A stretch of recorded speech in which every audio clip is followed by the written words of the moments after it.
Have you ever wondered how some people always seem to have money? Like, how do they do it?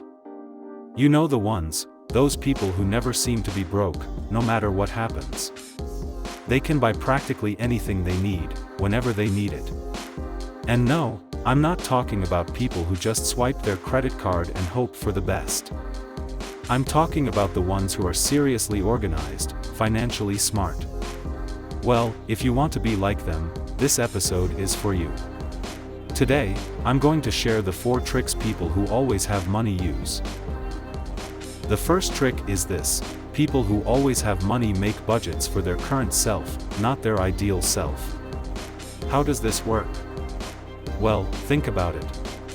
When we decide to get our finances in order, when we finally say, okay, I'm going to take control, we tend to make a big mistake.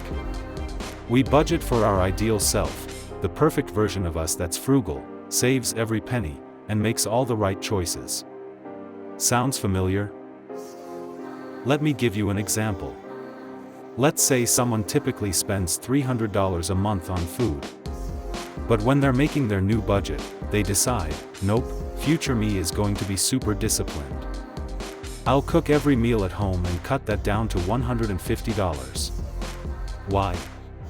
Because they saw a few YouTube videos on how to save money on groceries and thought, yeah, I can totally do that. So, instead of budgeting for their real self who spends $300, they budget for their ideal self who thinks they'll only need $150. And this doesn't work. This is where behavioral economics comes into play, one of my favorite topics.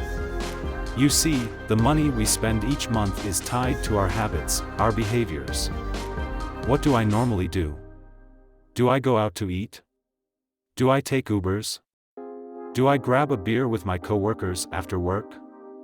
Or maybe I go bowling on the weekends, have a barbecue with the family, or hit the movies. All these expenses are tied to your habits, and habits don't just disappear because you slapped a new number into your budget. It doesn't work like that. So, what do we do instead? We budget for the current version of ourselves. You take the actual numbers you're spending now, based on your real habits, and that's what goes in the budget. Something I learned in the corporate world as a marketing director is that budgets are always adjusted based on historical data, not wishes. Numbers in black and white, people. So, once you've actually changed your behavior, cut down on transportation, entertainment, food, then you adjust your budget. For example, if you used to spend $300 a month on food and now you've managed to cut it down to $200, then you can adjust the budget to $200. That's your new reality. That's your new budget. This way, not only are you being realistic, but you're also setting goals that match your actual habits.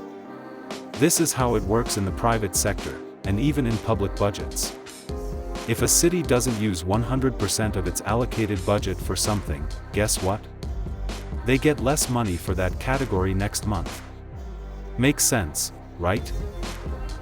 So, the conclusion for this first point is, make a realistic budget for your current self, not for your ideal self. Now, the second point is just as crucial. It's something every person who always has money does, and it's this: distinguish between needs and wants. Yeah, I know, we've all heard this before. But here's where it gets interesting. A lot of people assume this is easy. They think, oh, of course I can tell the difference between a need and a want. But do you really think it's that simple? Sure, some needs are obvious. Like my mom used to say, shelter, clothing, food. The basics. A place to live, food to eat, water, and clothes on your back. Easy, right? So, everything else must be a want. Not quite. This is where the lines start to blur. For some people, getting a medical checkup every 6 months is a need. For others, it's a luxury. What about eating out at a fancy restaurant? Is that a need or a want? And what about clothes? Are you supposed to wear generic shoes your whole life, or can you splurge on those expensive Adidas once in a while? The answer is simple: it all depends on perspective. How you manage your money is key here. Let me give you a real example. Years ago, my dad came home super excited because he'd bought a Rolex. Now, without any context, most people would think buying a Rolex is just a want, totally unnecessary. But guess what? For him, it was the opposite. He bought it as a gift for one of his best clients. And guess what? In business, this counts as an administrative expense, a cost of doing business. For him, it was a need to keep that client happy. So, as you can see, it's not so black and white. But I'm not going to leave you hanging with a vague, it's all about perspective. Here's a simple but powerful technique to help you distinguish between wants and needs. Create 4 categories. First, high priority needs.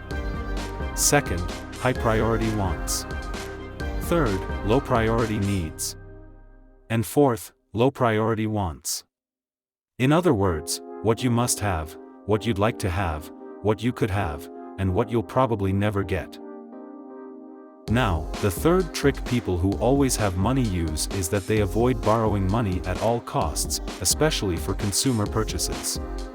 People who always have money don't borrow to buy things they can't afford.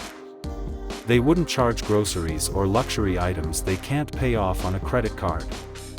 Like my wife's grandma used to say, if I can't afford it, I'll save for it. Sure, you might see wealthy people using credit cards.